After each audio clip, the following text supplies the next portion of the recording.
Hello everyone. इस video में हम जो 2016 के क्वेश्चन कर रहे थे उसका पार्ट 3 करेंगे। हमने पार्ट 2 तक के क्वेश्चन सॉल्व कर लिए थे मैथ्स के। इस वीडियो में हम पार्ट 3 के क्वेश्चन करेंगे और ये जो क्वेश्चन है इसमें एक क्वेश्चन 8 मार्क्स का है। 26 क्वेश्चन है। 60 विद्यार्थियों के एक समूह में से 25 विद्यार्थी क्रिकेट, 30 विद्यार्थी फुटबॉल और 24 विद्यार्थी हॉकी खेलते हैं। उसके बाद जबकि 10 विद्यार्थी क्रिकेट और फुटबॉल दोनों, 9 विद्यार्थी क्रिकेट और हॉकी दोनों, 12 विद्यार्थी हॉकी और फुटबॉल दोनों और 5 विद्यार्थी तीनों गेम खेलते हैं। वेन आरेख का उपयोग करते हुए ज्ञात कीजिए कितने विद्यार्थी केवल एक ही गेम खेलते हैं, एक ही खेल खेलते हैं। तो वेन डायग्राम ये आप अगर इसका बेसिक अच्छे से जानना चाहते हैं तो एक क्लास 11 मैथ्स की बुक का पहला चैप्टर है, उसमें इसके बारे में अच्छे से दिया हुआ है। यहाँ हम आने वाली वीडियो में इसके बारे में पढ़ेंगे। तो हमें क्या गिवन है? हमें गिवन है कुल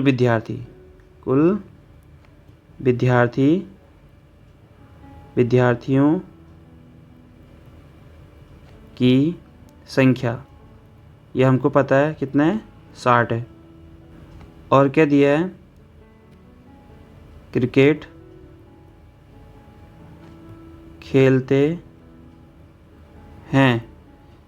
खेलते हैं 10 विद्यार्थी। ऐसी फुटबॉल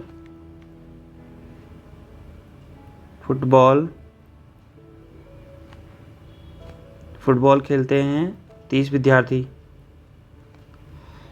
हॉकी खेलते हैं 24 विद्यार्थी। उसके बाद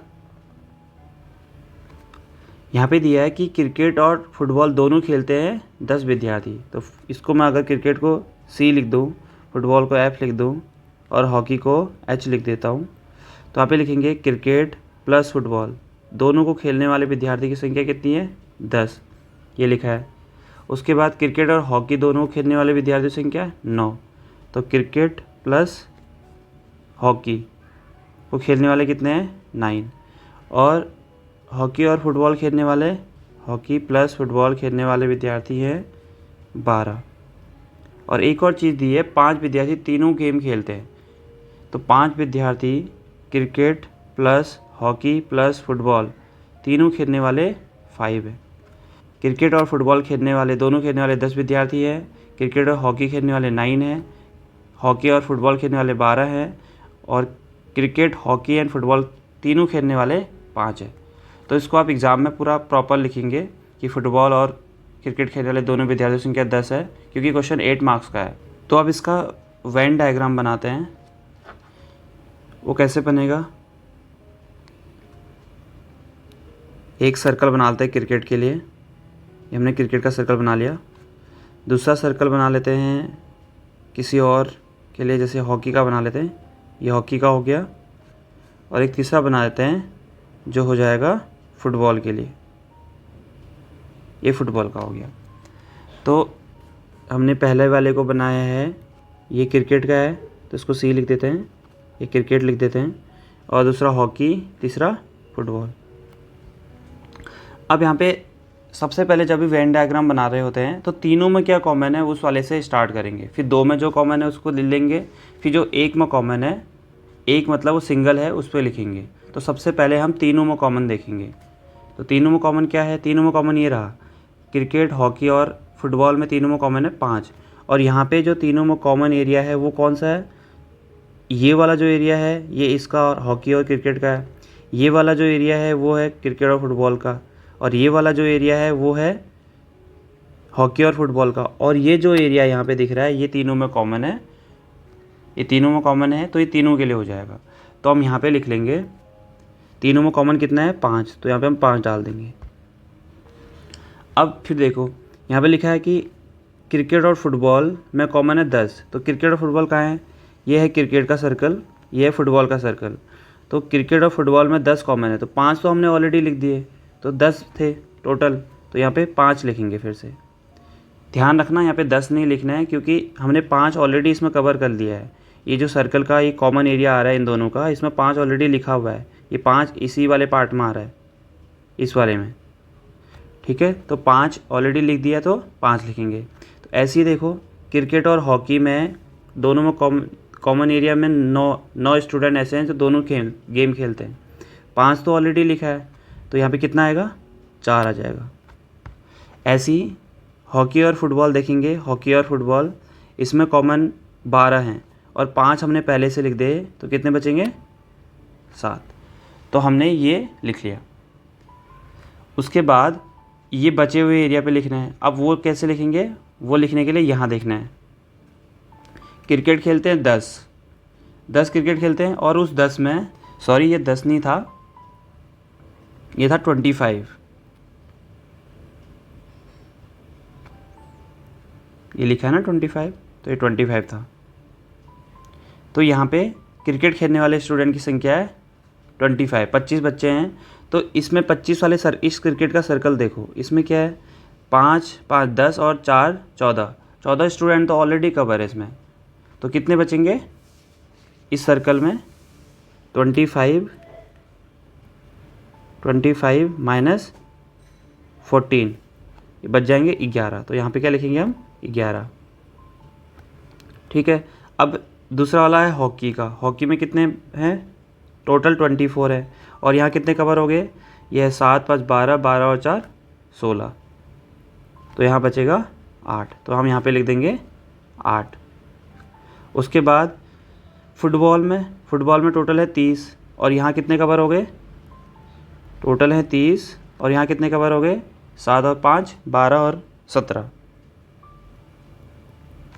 17 हो गए ना। ये 7 ये रहा, ये ऐसे सर्कल देखना है, इस सर्कल के अंदर कितने कवर हो गए, 7 5 12, 12 और 5 17 हो गए। इसको घटा देंगे 13 आ जाएगा। अब ये जो 11 8 और 13 है, ये केवल एक गेम खेलने वाले विद्यार्थियों की संख्या है। ये 4 क्या है, 2 गेम खेलने वाले की। ये 5 क्या है, ये भी 2 गेम खेलने वाले। ये 7 भी 2 गेम, तो और ये 5 3 गेम। तो यहाँ पे हमें क्वेश्चन पे क्या पूछा है, क्या निकालना है हमें, कि वेन आरेख का उपयोग करते हुए ज्ञात कीजिए कितने विद्यार्थी केवल एक ही खेल खेलते हैं। तो इसमें हमने ये चीज़ निकाले हैं, जो ये जो 11 है, ये 8 है, ये 13 है, ये खाली एक गेम खेलने वाले विद्यार्थियों की संख्या है। तो हम इन तीनों को जोड़ देंगे तो हमारा आंसर आ जाएगा। अगर क्वेश्चन में ये पूछा है कि केवल 2 गेम खेलने वाले विद्यार्थियों की संख्या कितनी है, तो जो 2 में कॉमन, जैसे 4 है, ये 5 है और ये 7 है, इसको जोड़ देंगे, वो आंसर हो जाएगा। तो यहाँ पे अतः केवल एक खेल खेलने वाले विद्यार्थियों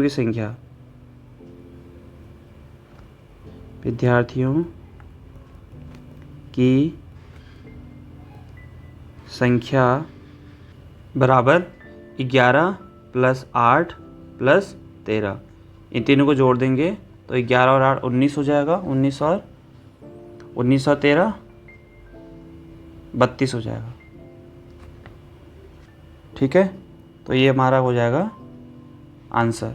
27वां क्वेश्चन है, एक व्यक्ति अपने धन का 12.5% खो देता है तथा शेष के 60% को व्यय कर देता है।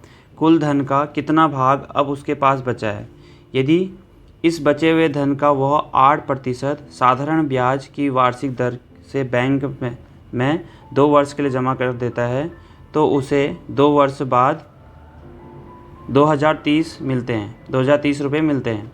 व्यक्ति के पास प्रारंभ में कुल कितना धन था? तो यहाँ पे मान लेते हैं, माना व्यक्ति के पास प्रारंभ में धन था बराबर x। फिर क्या लिखा है? उसने धन कितना खोया है? 12.5। तो यहाँ पे लिखेंगे उसने धन का 12.5 खो दिया, तो उसके पास धन का कितना प्रतिशत बचेगा? 100 में से हम इसको घटा देंगे तो उसके पास 87.5% बच जाएगा। एक और तरीका होता है कि x का इतना परसेंट निकाल लो, फिर उसको x में से माइनस कर लो। इससे बेटर है कि पहले जो परसेंटेज दिया है, जो खो गया, उस परसेंटेज को 100 से माइनस करके जो निकल रहा है उससे बचा हुआ धन निकाल लो, वरना हमें x माइनस एक्स का 12.5% को घटाना पड़ेगा। इससे क्वेश्चन थोड़ा कॉम्प्लिकेटेड हो जाता है। तो सिंपल तरीका ये है कि जो आपको परसेंटेज दिया है उसको पहले ही माइनस कर दो। उसने धन खोया था 12.5%, तो उसके पास धन का कितना प्रतिशत शेष बचेगा? 100% में से हम 12.5% जब घटा देंगे तो हमारे पास आ जाएगा 87.5%। अब इसका निकालेंगे हम, तो उसके बाद जो धन बचा होगा तो x का 87.5% कितना हो जाएगा? x गुणा 87.5 बट्टे 100, और इसको सॉल्व करेंगे तो आएगा, यही लिख देते हैं अच्छे से, और यहाँ x आ जाएगा। अब आगे पढ़ते हैं। जब उसके ने रुपये खो दिए, 12.5% रुपये खोए और बचे कितने? इतने, और इतने का हमने x का इतना परसेंट निकाल दिया। इसका मतलब उसके पास इतने रुपये थे।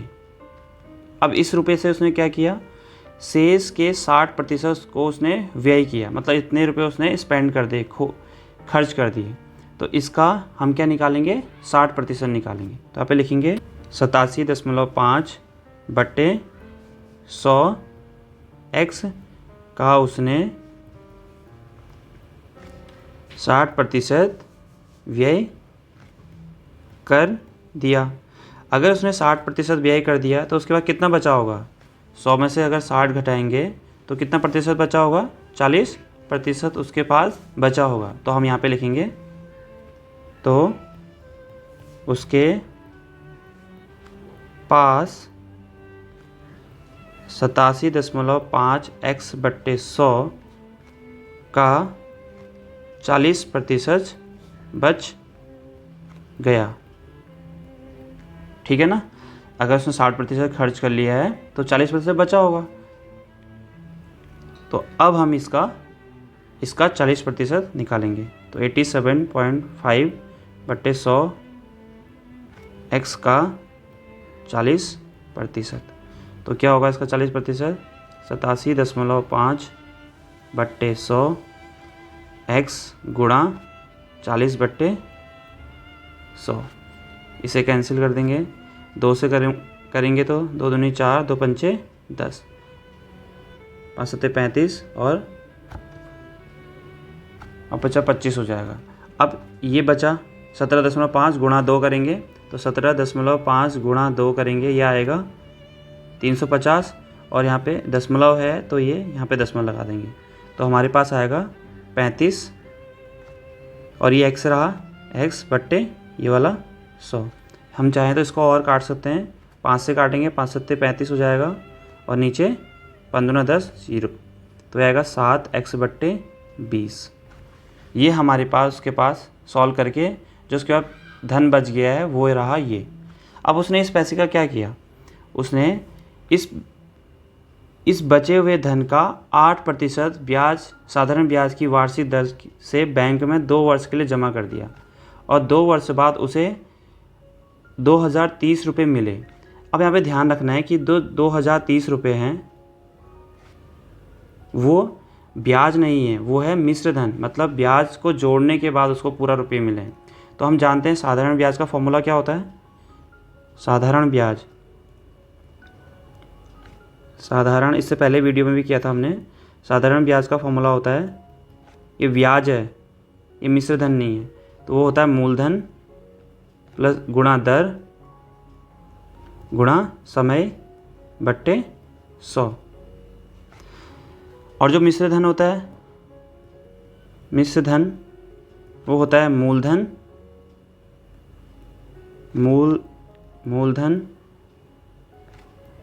प्लस ब्याज। ठीक है, तो यहाँ पे जो हमें इसे मिल रहा है लास्ट में 2030 रुपये, वो क्या है, वो मिश्र धन है। और उसका ये ब्याज क्या होगा, ब्याज इस फॉर्मूले से सॉल्व करके ब्याज निकल जाएगा। और मूलधन क्या है, मूलधन ये रहा, ठीक है, 7x/20। तो हम इससे हम एक इक्वेशन बनाएंगे, उसको सॉल्व करेंगे और हमारा x की वैल्यू आ जाएगी, वही हमारा आंसर होगा। ये क्या है, ये फॉर्मूला है। अब हम सॉल्व करेंगे तो हमें लास्ट में उसके बाद पैसा क्या बचा था, 7x/20। और इसको उसने 2 वर्ष के लिए रखना है, 2 वर्ष के लिए रखना है। और 8% ब्याज उसको मिलेगा, साधारण ब्याज मिलेगा। तो 8% ब्याज मिलेगा। और जब 2 वर्ष बाद वो पैसे वापस मिलेंगे, वो मिलेंगे 2030 रुपये। इसका मतलब हम पहले साधारण ब्याज निकालते हैं, उसका फॉर्मूला लगाते हैं। तो यहाँ पे हम लिखेंगे प्रश्नानुसार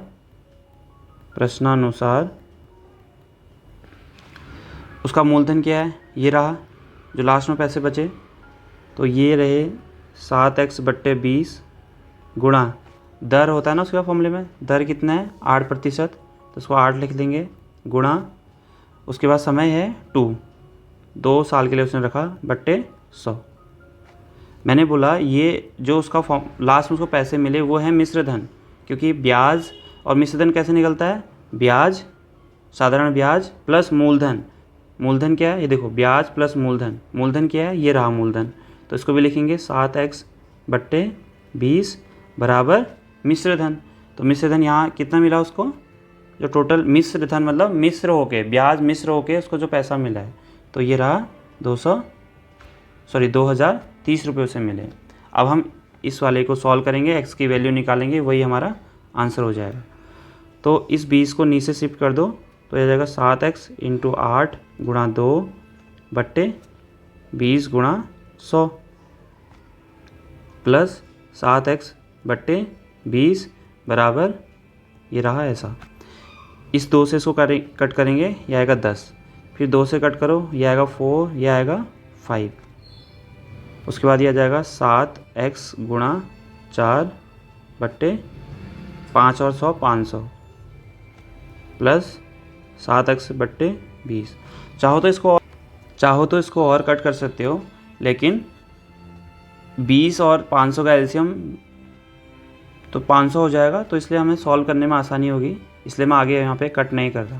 तो इसको मल्टीप्लाई करो, 7 को 28, यह आ जाएगा 7 को 28 x/500 प्लस 7x/20 बराबर, ये इसका एलसीएम बनेगा 500,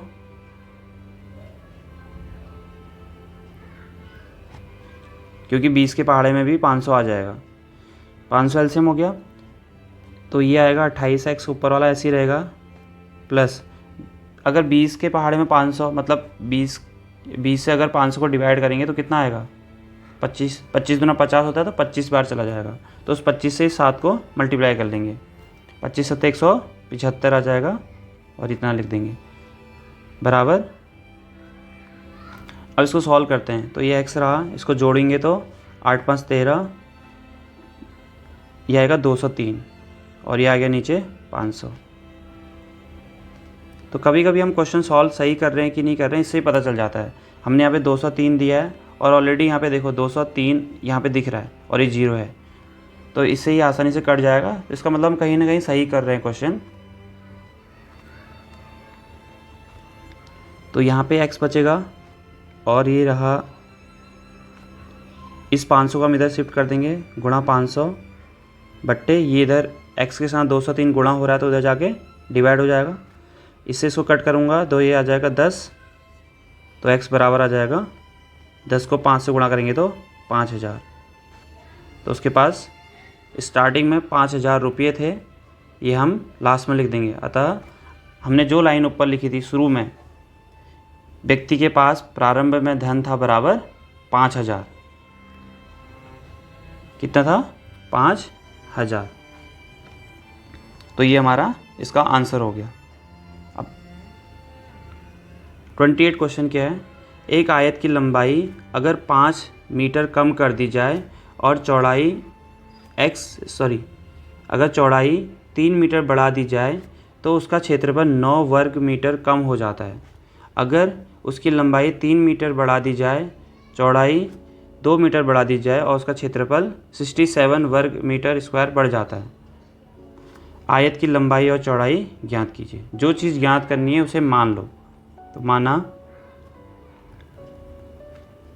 माना आयत की लंबाई बराबर x, आयत की चौड़ाई बराबर y। तो क्षेत्रफल क्या होगा? आयत का क्षेत्रफल बराबर लंबाई गुणा चौड़ाई होता है। लंबाई है x गुणा चौड़ाई, तो गुणा लिखने की ज़रूरत नहीं है, तो हम इसको x y लिख देंगे। इनके बीच में गुणा ऑलरेडी है, तो ये हुआ x और y इसका आयत का क्षेत्रफल। अब यहाँ पे लिखेंगे प्रश्नानुसार।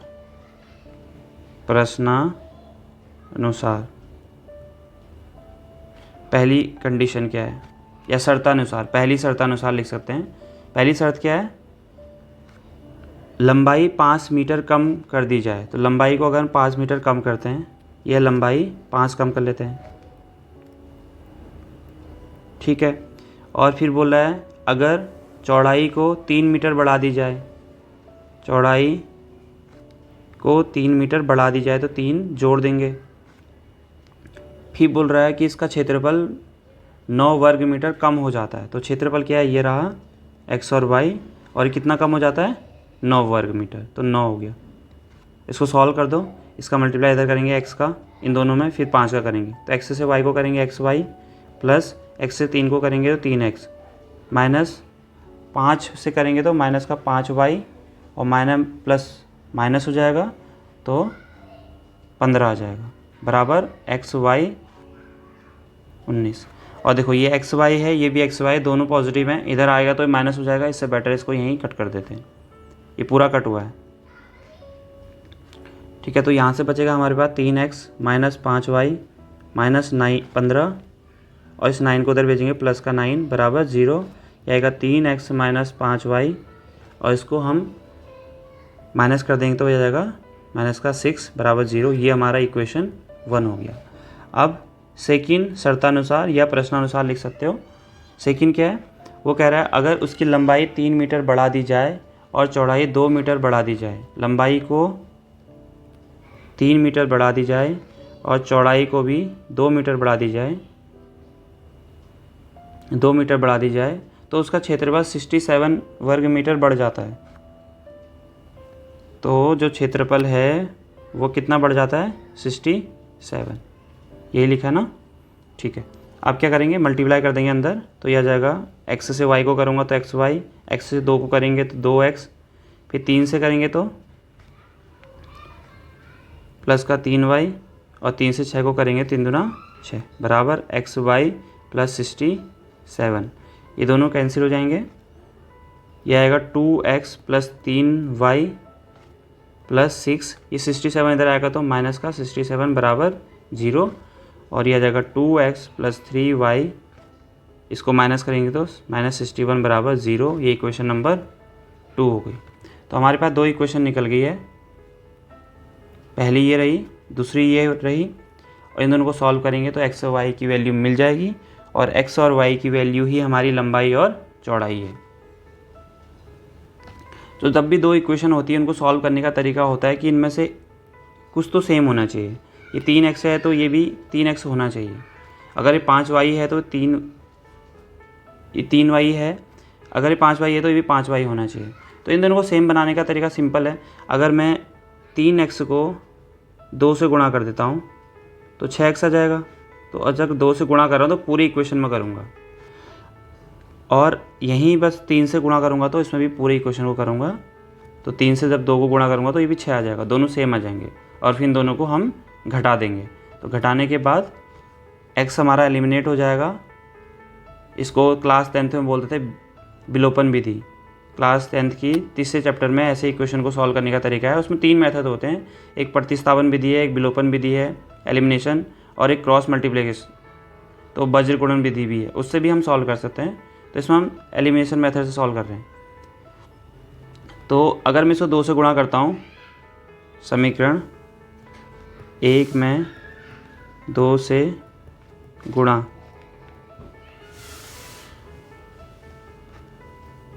करूँगा तो क्या आएगा, ये 2 से गुणा करना है दो पूरी इक्वेशन में, तो 2 3 6x माइनस 5 दूना 10y माइनस 6 दूना 12 बराबर 0। अब दूसरी वाली है समीकरण 2 में, इसमें 3 से गुणा करेंगे,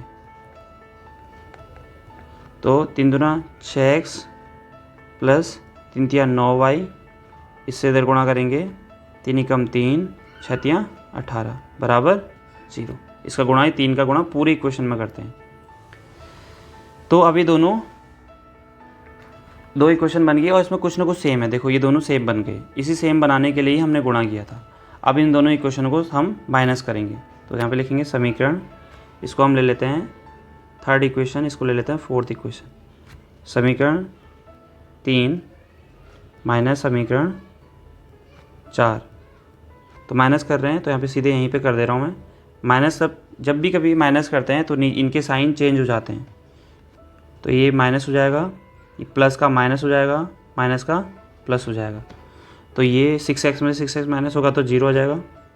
और ये माइनस का 10y है, माइनस का 9y है, तो माइनस माइनस प्लस तो आएगा 19y, और दोनों माइनस के तो माइनस में आ जाएगा।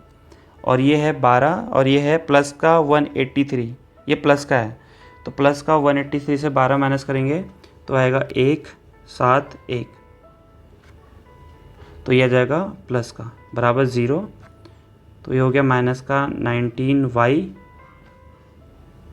बराबर, इस 171 को उधर ले जाएंगे तो माइनस का 171, माइनस माइनस कट जाएगा, y बराबर आ जाएगा 171 बट्टे ये 19 नीचे लिख देंगे, और 19 नम्मा 171 होता है, तो 9 बार कट जाएगा, तो हमारा y का मान निकल गया। अब इस y के मान को इन 4 इक्वेशन में कहीं भी रख दो, इन 4 इक्वेशनों में y के मान को कहीं भी रख सकते हैं। तो मैं पहले वाले में रख दे रहा हूँ, क्योंकि या पहले में रखो, सेकंड में रखो, इसमें रखोगे तो थोड़ा लंबे मल्टीप्लाई हो जाएंगे, 10 से मल्टीप्लाई करना पड़ेगा, यहाँ 9 से, तो इससे बेटर है कि इक्वेशन 1 में रख दो, वो ईजी पड़ेगा। इक्वेशन क्या है, यहाँ पे लिखेंगे y का मान समीकरण 1 में रखने पर, इससे हमें x का मान निकल जाएगा। तो y का समीकरण 1 क्या है, 3x minus 5y minus 6, 3x minus 5y minus 6 बराबर 0। तो 3x माइनस 5y की जगह हम रख रहे हैं 9 माइनस 6 बराबर 0, 3x 9 पंचे 45 माइनस 6 0, माइनस माइनस प्लस जुड़ जाएंगे, तो 3x माइनस 51 आ जाएगा बराबर 0। तो 3x बराबर, ये माइनस का 51 उधर जाएगा तो प्लस का हो जाएगा, x बराबर 51/3, तो x बराबर आ जाएगा 17, 17 तिया 51 होता है, तो ये हमारा x की वैल्यू निकल गई। x की निकल गई, y की निकल गई, तो हम लिख देंगे